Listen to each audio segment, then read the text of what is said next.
From the shores of Malibu where the waves are pumping to the Great Wall of China and back to the streets of Houston, Texas, where the UFC is coming. We are live. This is It's Time Radio, the show where we talk about what you think about but may be afraid to voice. Do not worry. We will voice it for you. We talk about everything on It's Time. UFC, politics, film, TV, sex, drugs, rock and roll. This is a no-holds-barred radio show, folks, and we're here with my co-host, TJ DeSantis. TJ, how are you?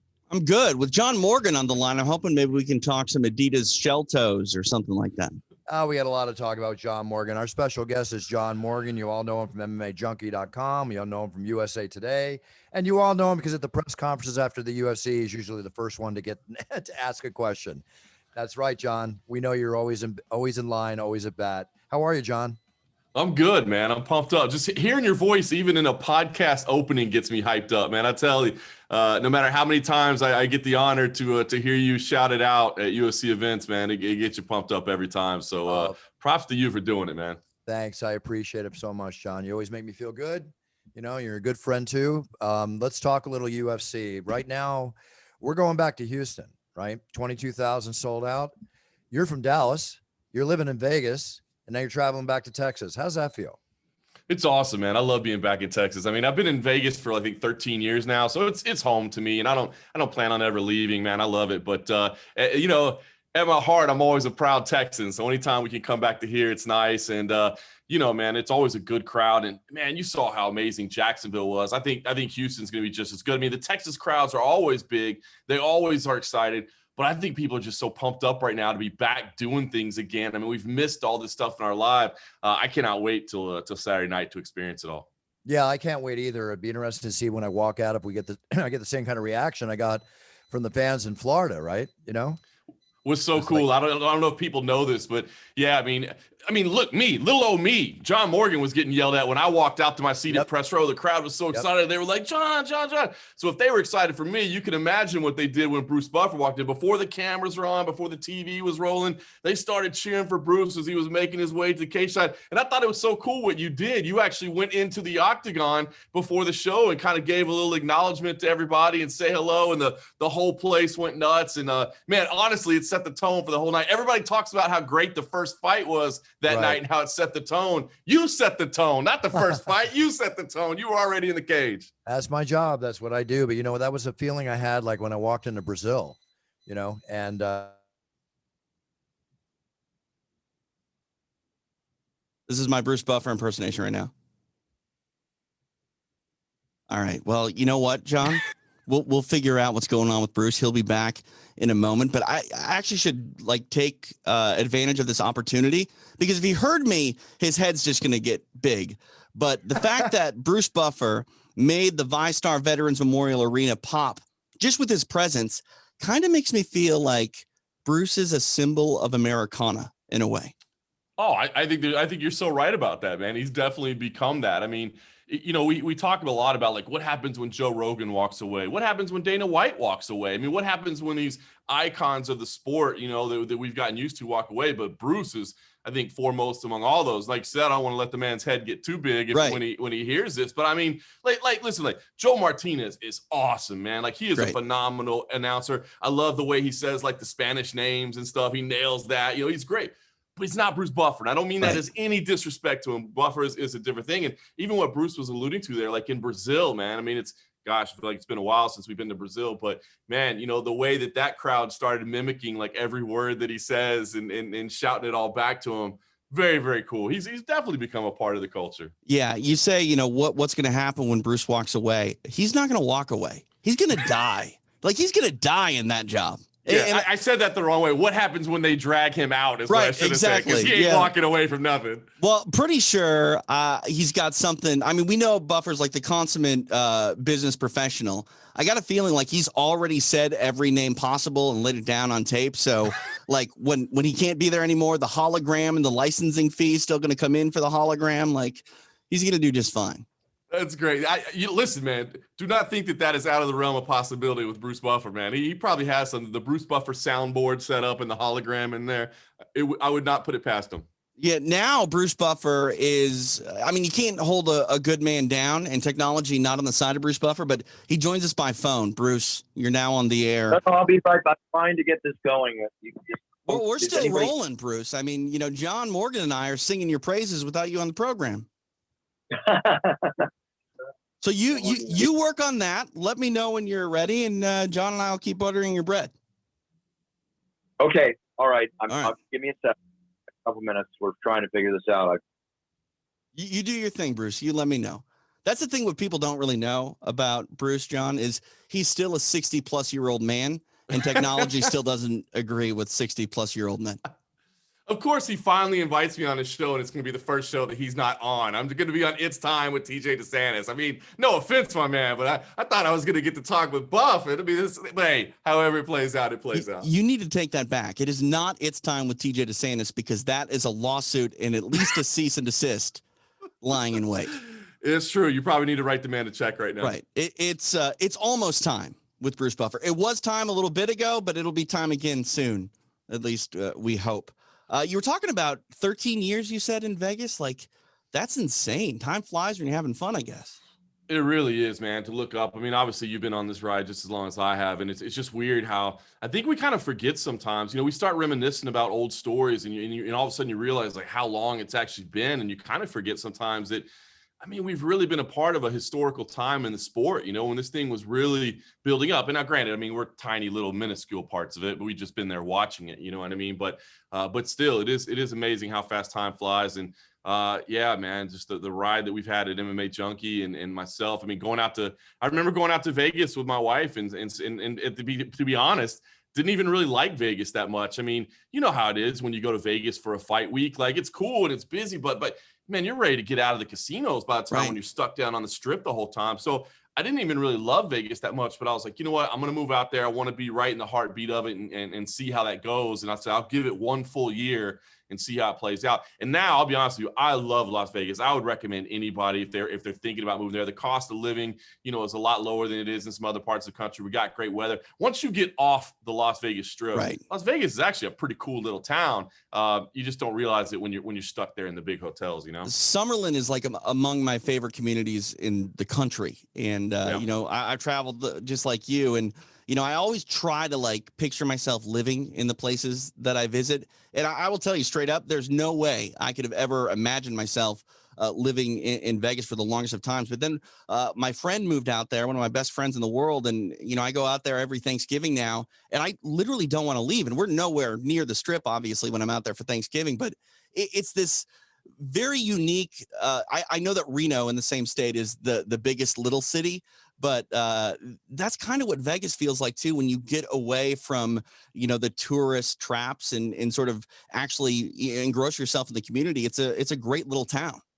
That's 100%. And it's always funny because, I mean, there is a million people there. But to me, like, you know, I mean, you're in Southern California. Like, I grew up in Dallas, you know, the Dallas-Fort Worth Metroplex, obviously massive. So it is a big city, but it does have that kind of small town feel, you know, and it's a great place to live. And, man, the convenience of it is awesome, you know, especially for a guy like me who loves a frosty beverage or two, to not ever have a last call surely is the night.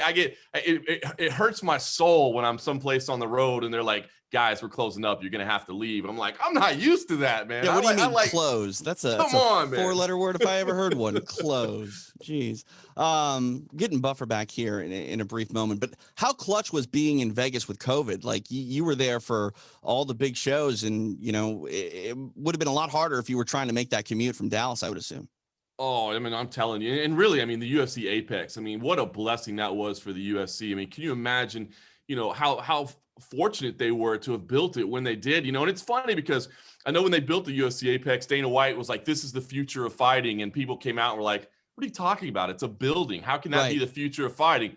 Whoops. I guess UFC president Dana White was right on that one. It really ended up being the future fight. Now, I don't think they were planning for a pandemic, but damn, did it work out, man. It was so great to keep us all working, to keep the sport going, to keep the fighters going. And now they're still talking about, you know, building a hotel out there on that property so they can be, you know, completely self-sufficient and operate. I mean, unbelievable. Wait, John. Are you saying we're going back to, I'm back, guys, and I'm back. How's that?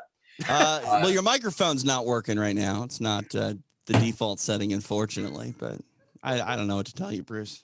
It's my job to tell you that. I mean, we can hear you. It's just not as good as it could be. Hi. Hey. You're back. Top of the show, middle of the show, end of the show. I mean, it's the part where we drink lemonade because we've had plenty of lemons today.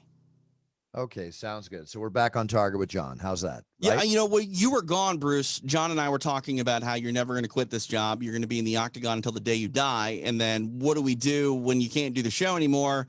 And I told John that you're going to release the information about the hologram and all the licensing fees that come with the hologram. Yeah, of course. You know what? The bottom line is that I always said, as you know, TJ, I either want to go by a great white shark or I want to go right in the octagon, right? It's the only way to go. Anyway, we went from 12 fights down to 9 fights and culminating, Donald Cerrone, Alex Morono. Dana White said yesterday, I think it was, that he's definitely going to give Donald another fight. And John, you being the MMA junkie, expertise on MMA, UFC, everything MMA, how do you feel about Don Cerrone continuing to fight? It's a tough one, man. Because I'll be honest with you, Cowboys kind of become my default answer. People always ask you, fans, who's your favorite fighter? And it's so hard to have a favorite fighter because, we have relationships with all these men and women and they're amazing athletes. But, that's kind of a silly answer to give to people. So I've always said Cowboy Cerrone, man. I love his attitude. He shows up. He's got the anybody, anywhere, anytime mentality, and we respect that in athletes. And Absolutely. That now John's internet isn't working. No, you're here, John. We got you. You are now. Now, like, where's the candid camera? Like, I know I got a camera right there, but I feel like, I got candid cameras in my face right here in front of me. You just don't see them. My goodness. Yeah, well, look, it's tough to realize that we're at the end of Cowboy Cerrone's career because he's been such a great piece of the organization for so long, and the WEC before him. He's been such a fan favorite. But you know what?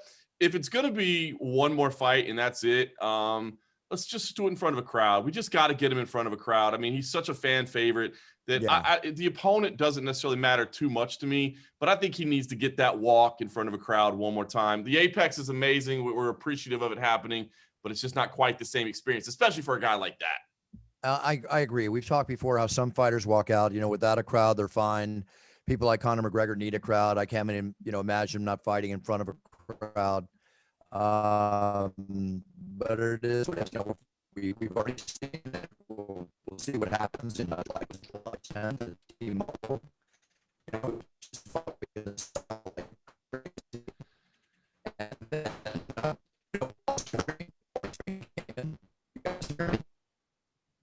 I never took anger management classes in my life, but I think today might be the day that I sign up. You know what the problem is? This is actually not a very bad show. Like, for all the technical issues, I'm enjoying the conversation. Yeah, but it's, do your magic, TJ. Let's keep going, okay? We have to. Yes, we have to. All right, real quick. Maurice Green, Marcos Rogerio de Lima, pretty much lays and praise on Maurice Green, a.k.a. old-style UFCs. Not the most exciting fight to watch, but it is a win. And then I understand Maurice Green got released by the UFC yesterday.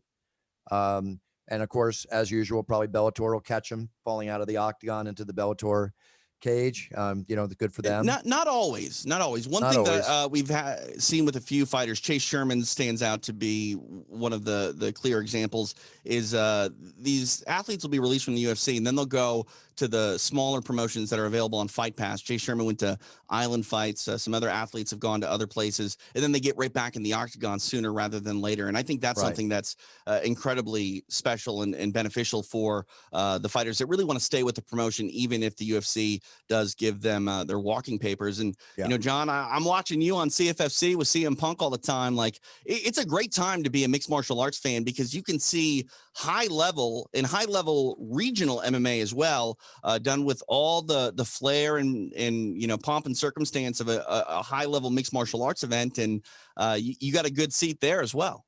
Yeah. No, you hit the nail on the head there, man. You talked about the Chase Sherman example in terms of Maurice Green. I think that's the path that it's going to be for him if he wants to get back. It's hard, man. The UFC is in such a difficult position. I mean, you think what Maurice did, he relocated his family to New Mexico. He talked about making, real changes and sacrifices in his life to try to better himself.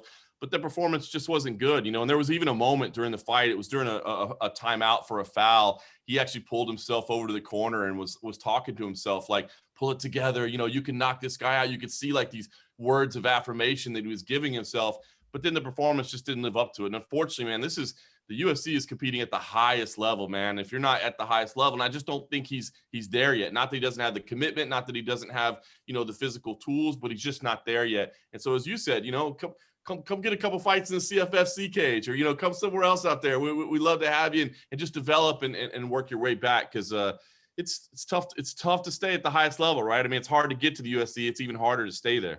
And it's harder to get back as well. And that's one thing why I bring up the regional promotions for someone like Maurice Green, is because you really sort of draw a line in the sand between yourself and the UFC if you do go sign with one of their competitors. And still, at the end of the day, everyone wants to be a UFC champion. And that's not a slight to Bellator or anything like that. But what I mean by that is Maurice Green is not the most proven commodity as of yet. So I don't even know if a Bellator necessarily would be all that interested. But the bottom line is, stay within the Fight Pass family of promotions. And if the UFC is still the end goal, you're going to find yourself there a lot quicker too, because if you go sign with the Bellator, maybe you get a great deal, but if the goal is to get back to the UFC, you're going to get locked into a contract, and it's going to. The bottom line is you never ever want to leave the NFL. I say that all the time. You never want to leave the NFL for the CFL. No offense to Bellator, but you want to be in the show, and the UFC is the show. But if the goal is to be a UFC champion, it's really hard to do that in Bellator. Yeah, obviously, very hard. I don't think it's possible at all. Marina Rodriguez and Michelle Waterson. Guys, how did you score the 5th round? Because I actually gave it to Michelle, and when I got the scorecards, it was all for Marina. Was I not looking at the same fight?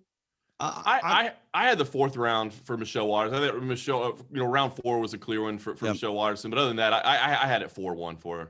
Yeah, I had a 4-1 as well. I'm not super upset with someone with a 48-47 scorecard. But the bottom line is that 48-47 card, when you look at it on paper, it seems a lot closer than that fight actually was, even if you go the 5th round for Waterson. But fantastic performance. I thought a fantastic performance. Actually, I thought by both of them. I mean, Michelle Waterson, I've never seen anybody throw the side kicks, the front kicks from such a short distance that this girl can throw. It's extremely, extremely entertaining fight. Extremely.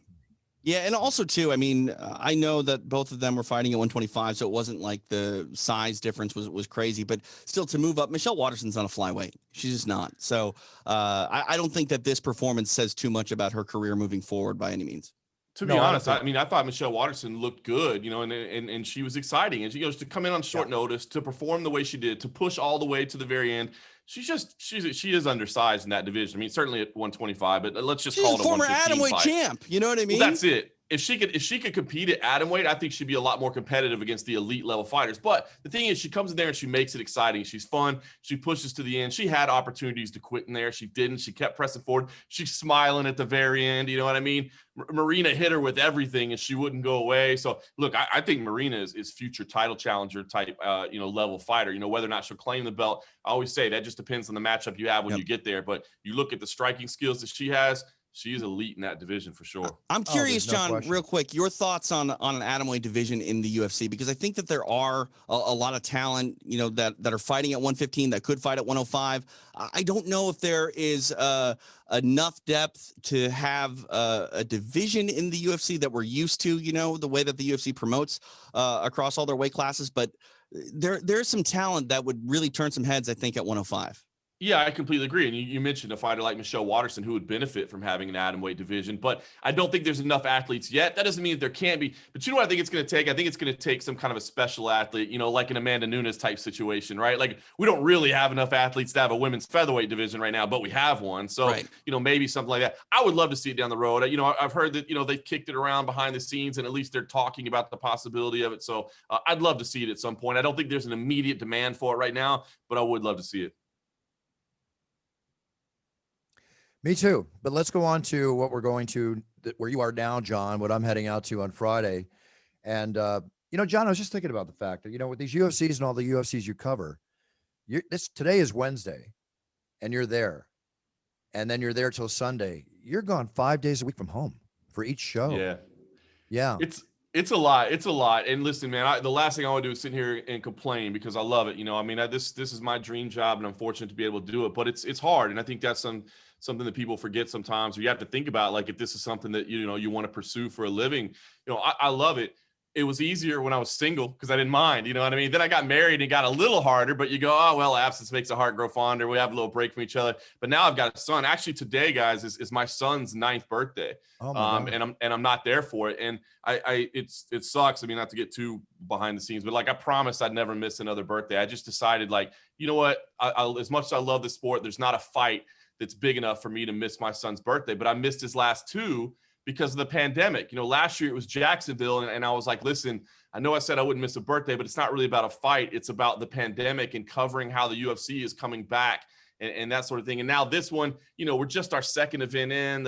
I was like, it's too soon for me to skip another one. So it's hard. I don't think people realize that. So the last thing I want to do is sit here and like, woe is me, the difficult life of an MMA reporter. But yeah, it's a lot of time away. And man, I'll tell you, that's one thing this pandemic has really made me realize, you know, being forced to be at home and not traveling much is how much I love spending that time with my son and love being there. So yeah, man, you gotta, you know, realize what the value is of that time with family that you can't ever get back. Absolutely. And you know what? I second that motion.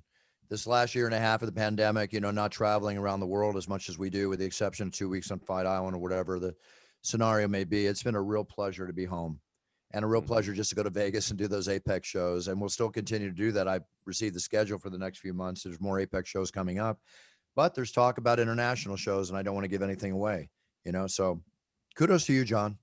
Kudos to you. I understand. And I hear from John Anik all the time how much he misses his kids and his wife, of course, Chrissy. So let's talk about what we're all here to talk about, along with everything else, is UFC 262. The card is slightly sick, shall we say? Slightly. Definitely a good card, slightly. Man. You know, Jacare Sosa on the undercard against Andre Muniz. Andrea Lee against Antonio Shevchenko, Valentina's sister. And I've been watching her Instagram and how they train together. They train so hard. You know, we get into Matt Schnell and Rogerio Buttinen. Caitlin Chukugian is coming back. You can tell it's a Wednesday, and Buffer hasn't done the pronunciations quite yet. You can tell. You know, that's what I love about this show, Bruce. You destroy these athletes' names on this show. But I don't. Saturday night, I mean, maybe I get a couple wrong. Let's not say all. I think you got all of those wrong.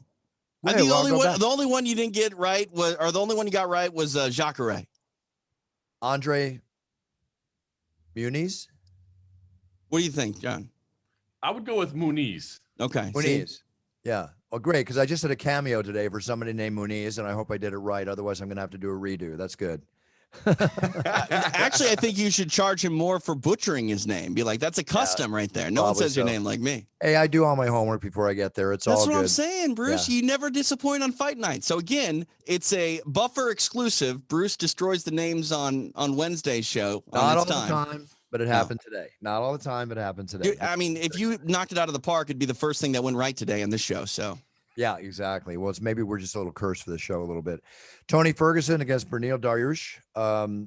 That's going to be definitely. It's great to see Tony back. I mean, who doesn't want to see Tony fight? But now we have Charles Oliveira in the red corner, Michael Chandler in the blue corner, fourth contender against the third contender. Take more of my money, honestly. Like, I'll pay $100 for this card. I really will. That's not hyperbole. Awesome. Like, this is, I mean, the main event and co-main event, such huge stakes at 155 pounds. It's kind of crazy to see Tony Ferguson as an underdog to Beneil Dariush. I understand that this is a sport of what have you done for me lately, but Tony Ferguson at plus money, that's crazy. Really? Number 5 contender against number 9 contender, and he's the dog? Yeah, plus 110, I think, was the last line I saw on Ferguson. I don't remember the last time I saw that. Has that happened recently? What do you mean? I don't think so. Number 5 contender against number 9 contender, number 5 contender being the dog? Oh, no. I can't recall that wide of a gap in the top 10 where the, the higher ranked fighter was, an underdog. Yeah, exactly. Well, Michael Chandler being the wrestler, the striker, the all-around supreme mixed martial artist that he is this going to be a striking war? Is it going to be a ground fight, or are we just going to see every bit of talent each of these men have, John?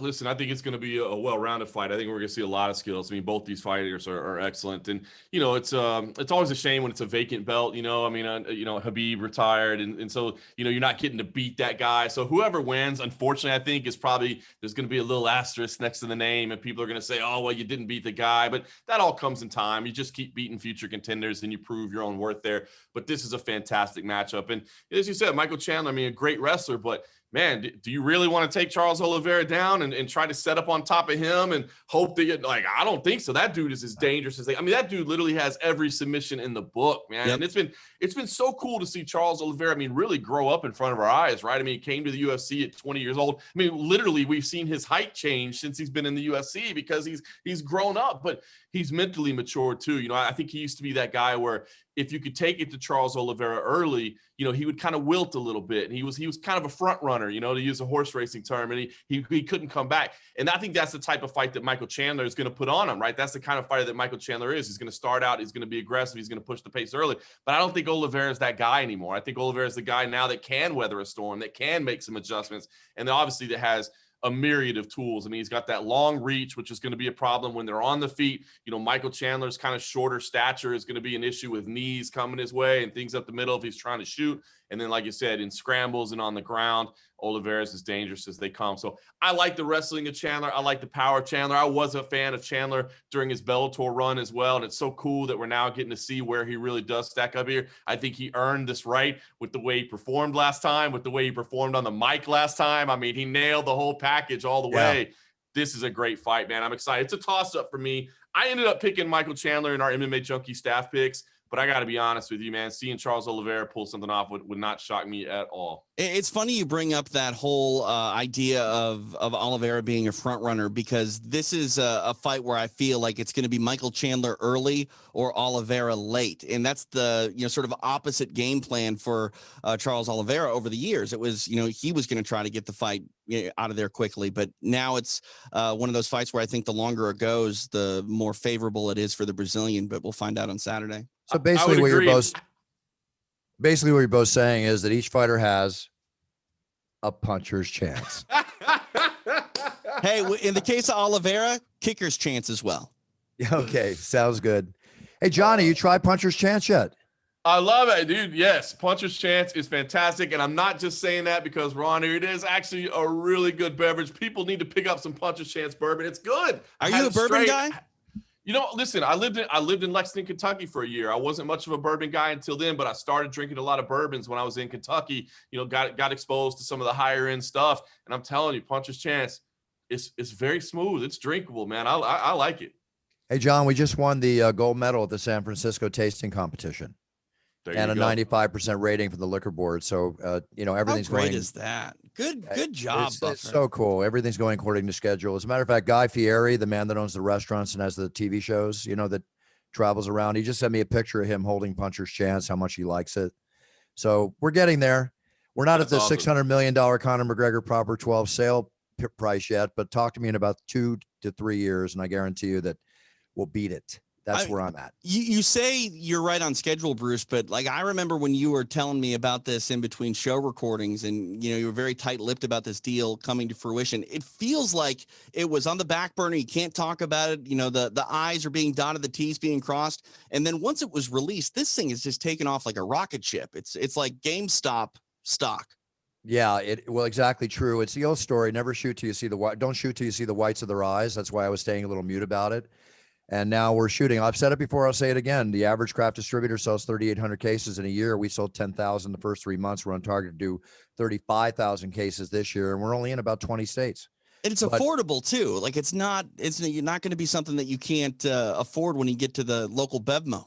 It's a $60 bourbon that basically should sell for $60. That's the quality of it, but we priced it around $30, and it's working. It's working.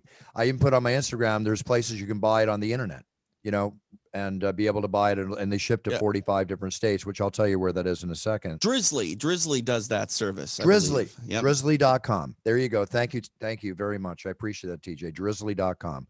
Let's get out of the MMA world. Let's get into the boxing world a little bit. Okay, so we're not talking about the Paul brothers then, because that's really not the boxing world. We touched on it last week, and you heard Logan Paul say they're hiring security because of this so-called "I'll murder you" death threat from Mayweather when that happened. But tempers fly, things fly. I heard a rumor that Jake Paul's nose was broke. I didn't see that publicized, so I can't say that's true. But Johnny, are you going to watch it? Of course I'm going to watch it. Are you serious? You're going to pay for it? Now, hold on. Now we're talking. What I do behind closed doors is my business. Saying, you're going to go over to a buddy's house? Because I mean, yeah. That's what you meant. Yeah. Oh no, I'll have a buddy. Watch yourself, John. You're going over to a buddy's house, okay? Yeah, I might go to a buddy's house. A buddy VPN, a friend of mine. I don't know if you heard of him, but something like that. But no, listen. It is crazy. I mean, we had Danny Segura out there in Florida, and he was in the midst of all of it. And so he captured all of it, and we watched all the chaos of that press conference. And, listen, part of it is ridiculous. But I'll tell you, I'll be honest, I've changed my stance a whole lot on this over the years. And obviously, we're talking about boxing, not MMA. But I used to be so worried about, freak show type matchups in MMA. And, it doesn't look good for the sport. This is that. It's bad. Look, at the end of the day, it's entertainment. You know what I mean? It's prize fighting. It's entertainment. And this is a spectacle. And it's crazy. I mean, you look at the size difference between Mayweather and Paul. It's intriguing. Now, the skill difference is obviously immeasurable. I mean, Floyd should go in there and just absolutely wax him. But what if he doesn't? What if somehow Logan Paul can pull this off? That's insane. It would be absolute insanity and chaos. And, listen, it's ridiculous. It's insane. But whatever, man, it's got my attention. And look, I see the clicks on MMA Junkie. It's hilarious because we get our comment section filled with people saying, why are you covering this crap? Don't cover this stuff. Please don't cover it. And I'm like, look at the traffic. Look how much you're clicking on it to share it, to talk about it. How can we possibly stay away from it? You know what the problem is, John? You're giving a little bit of hope. And maybe you don't even believe in that hope, but that hope is enough to get people like myself that are even on the fence of whether or not I should even pay attention, let alone pay for it. Enough hope to be like, all right, maybe I should watch it.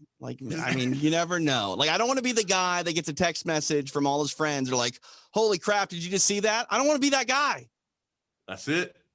You want to be tuned in and dialed in. It is. It's a circus. There's no question about it. It's insane. But listen, it's generating money. It's generating interest. And I'll tune in. It should be fairly I'm assuming it's going to be incredibly one-sided. I'm assuming it goes as long as Floyd wants it to go. But what if he gets caught? I'm just curious if it's going to be a pro fight. No, it's an exhibition. It is? Okay, so that's been ironed out? Yeah. That's how I understand it, John. I'm correct in that, right? It's an exhibition. I feel better about it then, honestly, because I was the dumbass who said that I don't think that Conor McGregor and Floyd Mayweather is going to be a pro boxing match because I don't think its athletic commission would sanction that due to the experience disadvantage. I was wrong. I definitely felt like I couldn't be wrong on this one. So the fact that it is an exhibition makes me feel a lot better about it. Yeah, which you've been very, very big on. Very big on. And then the other talk is Anderson Silva is going to box Hector Camacho Jr. You heard that, John? Yeah, it's is Camacho Jr.? No, it's Cesar Chavez Jr. Julio Cesar Chavez Jr. Yeah, exactly. I was telling TJ the other week, and part of me forgot about that. I've been filming for 2 days. My mind's a little bit of mush, but I had the honor when he was doing undercards on HBO, doing 6-round fights. I announced at least 2 of his fights when I did the prelims back many, many years ago when I used to work boxing events with Michael. It's good to see his career go on. John, I don't know how you feel about it, but I mean, mixed martial artists are mixed martial artists. They're not boxers, unless they're boxers coming into mixed martial arts.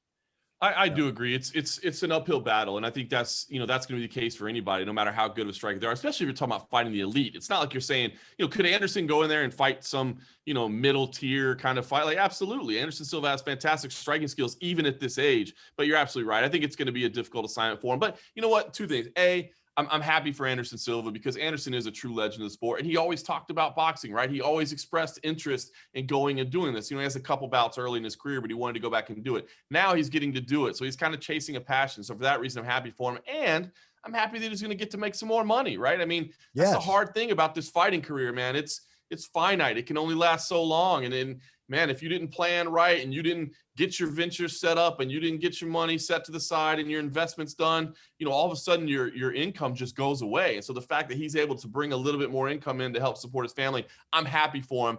as far as, who I think is going to win or do I like his chances, I don't like his chances. And I don't mean that as any disrespect. It's just, as you said, it's two entirely different sports. It's the reason you don't see many boxers coming to mixed martial arts, because they know what would happen to them. And the mixed martial arts, I think they like the challenge of trimming it down and going to that one discipline. But man, when somebody specializes in that one discipline so much, it's just a whole nother world. They like the challenge, and I appreciate the challenge because they stepped up to it. They like the money. Right. Okay, let's face it. It's a lot of money. And with that being said, Conor McGregor just hit Forbes #1 list at 180 million earned, the highest earning athlete, still maintaining that. The way he's branded himself and everything is something that I'm very impressed about. I'm all about branding and marketing, John and TJ. You both know that. So as a result, TJ, you have that thing ready to go I sent you? I do, yeah. Yeah. I want to show you something, John, that I think you're familiar with, but I want to show our listeners. I am the co-founder of a new site called millions.co, not com, millions.co.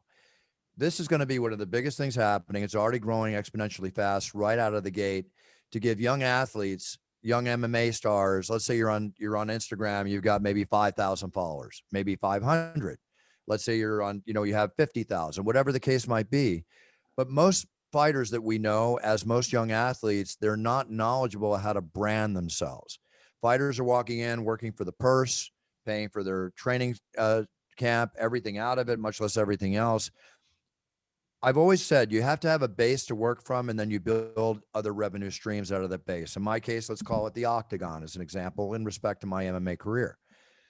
I met with my partners, the founders of this company, and who are very successful in this industry. And I was so impressed. And believe me, I don't need another deal. I don't need another project to manage or anything. I could not turn this down. So let me show a little something here, and then we'll talk about it afterwards. Go ahead, TJ. Real quick, little technical workaround here, Bruce. You may not hear the audio. I don't know if you will be able to hear the audio, but I promise you the listeners can. So that's the same for you, John. So just bear with us if you can't hear it. But here you go. Thank you so much. Millions is a great site for young athletes and established athletes. It's the finest site I've seen come along in a long time.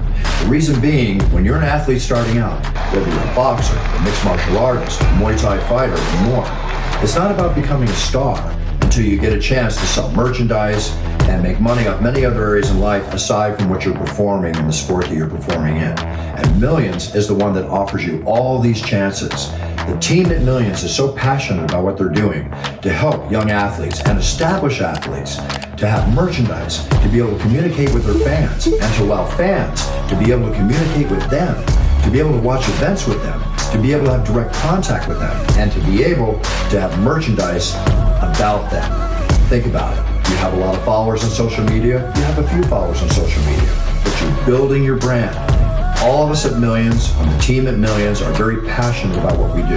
And that is why I became a co-founder, because I want to give all the knowledge I have and all the knowledge and expertise that the entire team has to you, to be able to be the best you can be, to be able to earn income, and to be able to be more in close contact with your fan base as your fans want to be in contact with you. Millions is one of the finest sites to come along in a long time, and together we're going to be able to offer athletes so much more in the future as we grow together. And I personally will do everything I can to make that happen. Why? It's time to be the best you can be. Let's go and let's do it together. There you go. All right, John, I know you've been contacted by them. What do you think of that, John? I think it's exciting. I think, like you said, I've yet to talk to the people. They've reached out to me, and I do want to speak to them once we get done with this fight week about it. But I like it, the idea of putting it all together. And as you said, you and I had a little discussion about it before as well. Just helping these folks have a platform that don't necessarily have one now and don't necessarily know how to develop a platform. It's not easy to do.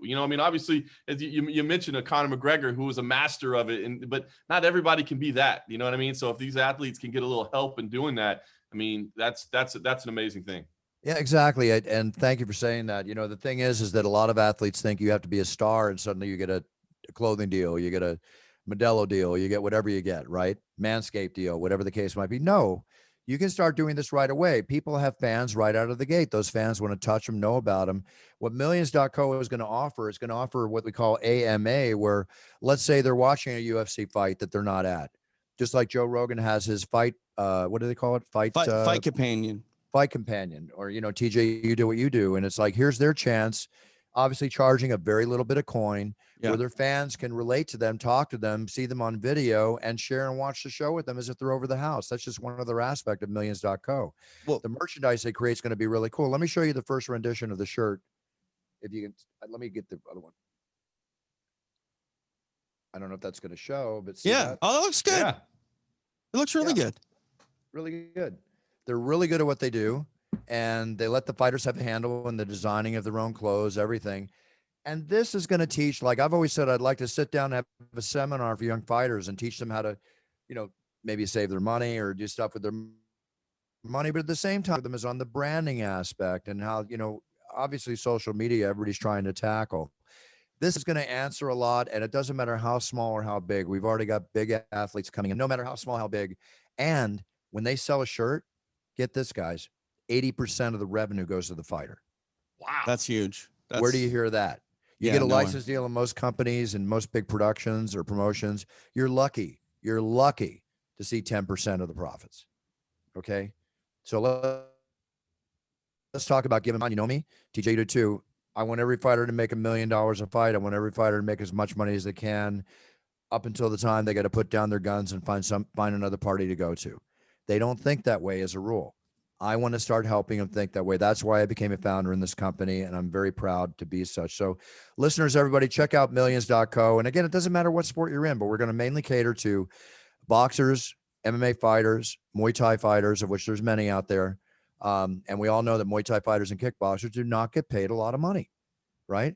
So let's help these people make money. Let's help these people pay their bills. Let's help the people enjoy their lives, aside from when they're not fighting for the 3 and 4 and 5 and 6 at a time that happens to most people. So let me just say something. Let me say something based on kind of what you're saying. This is not a product endorsement of Millions by any stretch, but I do want to say that I believe in the concept a lot, Bruce, because I have a pro wrestling podcast that I produce, and we cater to a very niche audience. But the way that we do so, we make more money doing that for an audience of 2,000 than if I had an audience of 200,000. We're making over $10,000 a month through Patreon. And that's a site that really gives the creator a lot more of an opportunity to directly deal with the people that want to support them. And I think that's one thing that a lot of people fail to realize. Would you rather have, a small amount of fans really embracing you and giving you, financial support by buying your product and buying into your brand? Or would you rather just be a middle of the road guy to 200,000 people? I'll take the lesser number of eyeballs and more dollars any day of the week. And that's one thing that I think that this service that you're launching here, Bruce, can really do, is it gives the athlete a lot more power and say in how they can make money. And it gives them control, which is what you're saying. I thought you were going to say it gives them a puncher's chance again and then throw that bottle up. But yeah, I don't think there's a puncher's chance when it comes to Millions.co. I really think that it's just a very positive chance that they can start to benefit from. No cost to them, all the branding there. Plus, I'm gonna give back a lot. Anyway, that's all I want to say about it. We'll talk more about it as we progress. We just launched this week. Well, especially if you're involved, Bruce, if you're actually there and able to, advise the whole company, that's just going to benefit everyone that's involved as well. That's why they call me, TJ. Aside from being fans of the UFC. I know. I agree. I'm an announcer on the weekends. That's my weekend job. Boy Scouts go to camp, hang out with John Morgan, have a beer. I work during the week. All right. Have you guys seen the new Panini UFC cards? Yeah, I did. I saw it on open box. They are nice, aren't they? Did you open one? No. They are really nice. I've noticed we talk about cards and collectibles on the show all the time, John. Things like how Will Chamberlain's rookie is going to hit the memorabilia stock market. They're valuing his jersey at 1.2 million, uniform 1.2 million that it'll probably go for. I've been telling everybody that sports cards bought selectively and properly are just great investments. Unopened wax packs, graded cards, whatever the case might be. The cards are selling, like Panini cards are selling for $750,000, $1 million. They're limited cards. the UFC cards in the Panini box that just came out are already starting to go up in price. And you told me to tell you when I buy something, TJ? Yep. I just bought a case of 12 boxes for $14,000. Okay. Wow. The boxes are selling for about 1,100 each now, 1,100 to 1,500 on eBay. I got them for 1,070 a box in this case. They started off roughly about 850 a box. They've already gone up to that in the short time they've been on the market. I will predict right now, and if you can make a note of this in your iPhone calendar or whatever, this time next year, that box will be worth a minimum $25,000. Dang. Wow. Now, let me tell you something else I did. Topps came out with the cards in 2009. I made the mistake of not getting a case. I got tons of my own cards, which are selling graded 9 and 10 now for $200 to $500. I see on eBay, and people are buying them.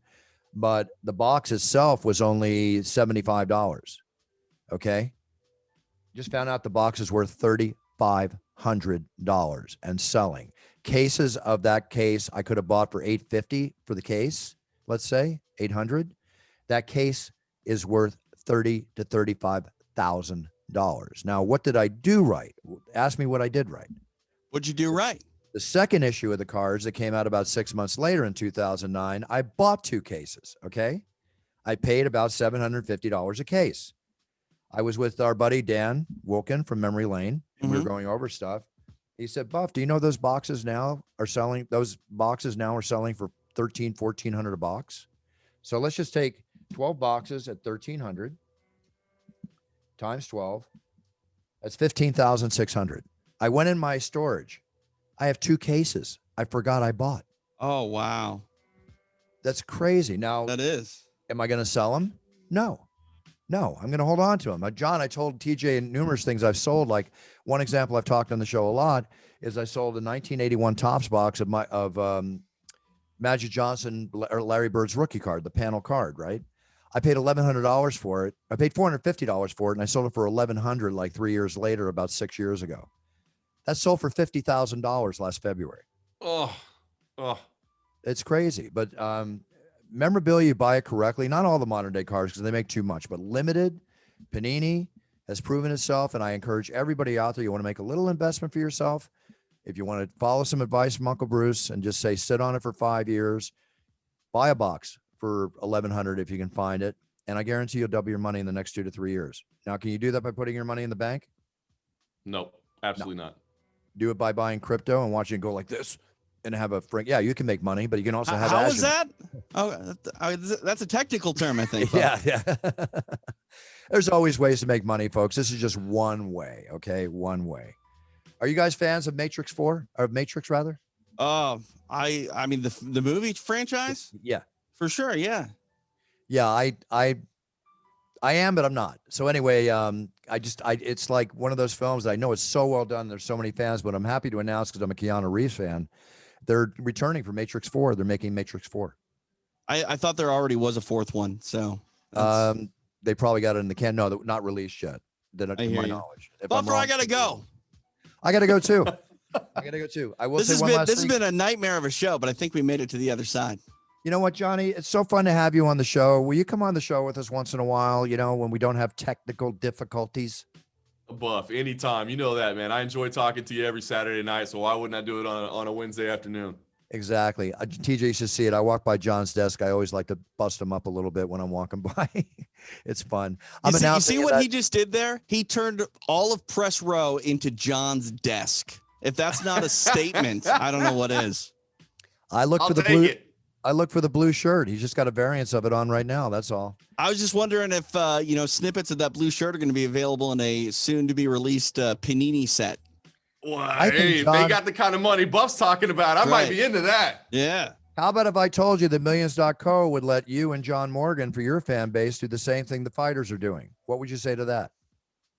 I mean, I'm in. Yeah, sure. Listen to Uncle Bruce. I'm working on certain things, gentlemen. Okay. What would you say to an affiliate program that I told you that every young fighter you referred, you got a nice percentage for the very first year of everything they did for helping them make money? I think I'm way too lazy to make that benefit me, but I try. You might be, TJ, but I don't think John Morgan is. No, he's a hustler. Yeah. I want that hustle. All right. Well, again, I'm kidding when I say Uncle Bruce, but just the Buff might have something for you. You're not kidding. You're Uncle Bruce. Hey, it's all good. It's better than Tito Ortiz suing Huntington Beach for a $1,500 unemployment check while he's collecting medical insurance. Yeah, no comment on that one. Johnny, any comments? No comment. Look, those meetings are hard to watch. I like Tito, man. It was like an honor.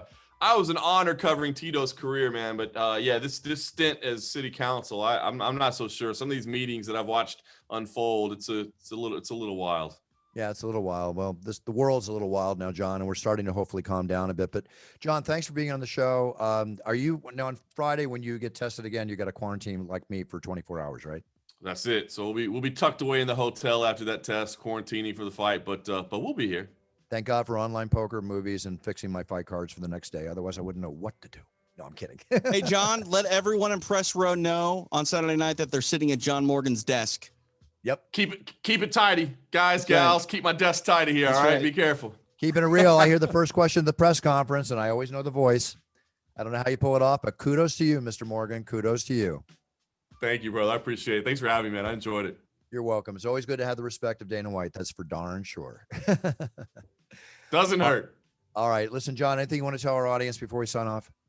No, man, listen, appreciate all support over at MMA Junkie, of course. I'm on social media. I got my own podcast, the MMA Roadshow. So if you've never heard it, give it a shot. We just basically sit around and drink frosty beverages and talk about MMA. So if you're into that sort of thing, give it a shot. This mix Puncher's Chance. Really listen, well. We had an episode based around a bottle of Puncher's Chance, and the whole bottle went down during the episode, and it went down quite smoothly. The conversation tailed off downhill at some point, but we enjoyed it. It was on point. I got to get you a bottle of the cask that's 116 proof. That's 90. We have 116. I'm coming out with a 12-year version in the next few months. All right, you got to get me in on the leading edge of that. I'm a beverage connoisseur, so I would appreciate a little sample of that. Hey, if you're John Morgan, you get a package at the door. You know what I'm saying? That's what's up. That's what's up. All right, TJ, what's up? Let's see here. Today's Wednesday. Tomorrow's Thursday. I think the new episode of UFC Unfiltered will be up. I was a special co-host with Jim Norton. I filled in for Matt Serra. It was a ton of fun. We talked to Michael Chandler and Tony Ferguson. So hopefully people will check that out. Also new extra rounds with myself and Pearl Gonzalez. That's going to be up by the time people hear this. And then we'll be live immediately following UFC 262 on the Fight Pass Facebook page, or check out the archive anytime on UFC Fight Pass. Fantastic. Say hi to Jim and Pearl for me, will you please? We'll do. Jim's a good buddy. I like that guy a lot. Okay, for me, it's my birthday, May 21st. And speaking of quarantine, I'm going to be quarantined at the beautiful Holiday Inn in Las Vegas for the UFC at the Apex that weekend. So, John, if you're there, would you kind of knock on my door and say happy birthday? Because it's going to be online poker and a little cupcake with a candle and going. Consider it done. A little cheers through the door. Big cheers, no fears. That's why I celebrate my birthday a week before to a week after, because you never know what the day of your birthday is going to be like, you know? That's been my policy my entire life. Although at this stage, I'll be 64. So every day I wake up from now on, I'm going to say happy birthday. Unless I'm in the octagon. Don't do it, Buff. We need you. We're all counting on you. All right, everybody. John, love you, brother. TJ, love you, brother. Everybody out there, love you for listening and tuning in. I love all the new listeners coming in. Please subscribe to the YouTube channel. We have things to give away, and I want to give them away when we have enough subscribers on there. So I'm looking forward to doing that now that we're doing live shows, because it could involve little ticks to a UFC. That's all I'm going to say. All right, everybody. Step on that path, set your goals. And when you step on the path, know what you're doing so that you believe in yourself and you be the best you can be to the best of everybody around you. Show respect to your sphere of influence and they'll show respect to you. But get on there, be the best you can be. If you're number one, great. If you're just doing your best job, then you're winning. And that's what we're all about on It's Time Radio. That's what I'm all about in my life. So it's time to win. And I'll see you from the Octagon on Saturday for UFC 262. John, take care. TJ, take care. I love my brothers, man. If it wasn't for guys like you, I don't know if I'd still be in this business. Thank you so much. You gonna give us the buffer out or no? Buffer out! It's Time with Bruce Buffer is a TJ DeSantis production and is property of Buffer Enterprises Incorporated. Its content is intended for private use only.